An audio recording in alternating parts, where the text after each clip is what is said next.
صحیح جگہ اور صحیح وقت۔ ایک درخت کے نیچے ایک ماں اونٹ اور ایک بچہ تھا۔ پھر اونٹ کے بچے نے پوچھا کہ اونٹ کے کوہان کیوں ہوتے ہیں؟ ماں اونٹ نے اس پر غور کیا اور کہا کہ ہم صحرائی جانور ہیں، اس لیے ہمارے پاس پانی ذخیرہ کرنے کے لیے کوہان ہیں، اس لیے ہم بہت کم پانی سے زندہ رہ سکتے ہیں۔ اونٹ کے بچے نے ایک لمحے کے لیے سوچا، پھر بولا، ٹھیک ہے، ہماری ٹانگیں لمبی اور گول کیوں ہیں؟ ماما نے جواب دیا، وہ صحرا میں چلنے کے لیے ہیں۔ بچہ رک گیا۔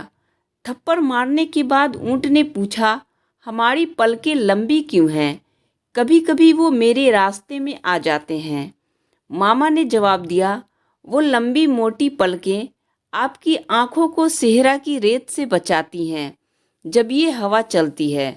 بچے نے سوچا اور سوچا، پھر اس نے کہا، میں دیکھتا ہوں تو کوہان پانی کو ذخیرہ کرنے کے لیے ہے جب ہم صحرا میں ہوتے ہیں، ٹانگیں صحرا میں چلنے کے لیے ہوتی ہیں، اور یہ آنکھوں کے کوڑے میری آنکھوں کو صحرا سے بچانے کے لیے ہیں۔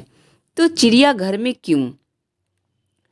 سبق: مہارت اور قابلیت صرف اس صورت میں کارآمد ہوتی ہے جب آپ صحیح وقت پر صحیح جگہ پر ہوں، ورنہ وہ برباد ہو جاتے ہیں۔